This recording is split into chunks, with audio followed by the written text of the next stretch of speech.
पसंद नहीं आया बीजेपी का गणित, सीट बंटवारे पर भड़के समझे समीकरण। महाराष्ट्र के सत्तारूढ़ गठबंधन यानी मुख्यमंत्री एकनाथ शिंदे की शिवसेना और भारतीय जनता पार्टी के बीच रिश्ते तल्ख होने के संकेत मिल रहे हैं।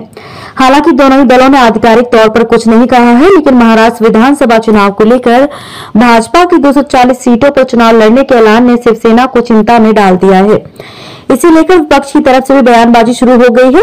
बीते सप्ताह भाजपा के महाराष्ट्र प्रमुख चंद्रशेखर बावनकुले ने कहा कि पार्टी विधानसभा चुनाव में 240 सीटों पर चुनाव लड़ेगी। इससे संकेत मिले थे कि शिवसेना के खाते में महज 48 सीटें ही आएंगी। बावनकुले ने कहा था कि हम 248 से 250 सीटों पर चुनाव लड़ेंगे। शिंदे समूह के पास 48 से लेकर 50 से ज्यादा विधायक नहीं है जो चुनाव लड़ेंगे।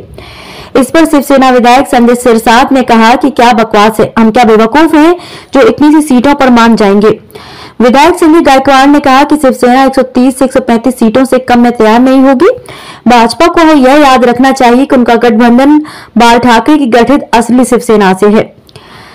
हालांकि सियासी बवाल उठता देख दोनों ही दल डैमेज कंट्रोल करते दिखे। एक और बावनकुले ने सफाई दी कि भाजपा और शिवसेना में अब तक सीट बंटवारे का फॉर्मूला तय नहीं हुआ है।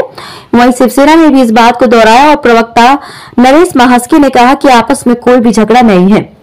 रिपोर्ट के अनुसार भाजपा के एक वरिष्ठ पदाधिकारी ने कहा कि भाजपा ने शिवसेना के समर्थन का वादा किया है, लेकिन वह संगठन स्तर पर अपना विस्तार नहीं रोक सकते। अपने कैडर को चुनावी मोड में बनाए रखने के लिए पार्टी को एक बार संदेश देना था कि अपने दम पर बहुमत के लिए तैयारी कर लें। एक भाजपा नेता ने कहा कि इस बात में कोई संदेह नहीं है कि केंद्रीय नेतृत्व से मंजूरी मिलने के बाद शिंदे और फडणवीस सीट बंटवारा कर लेंगे।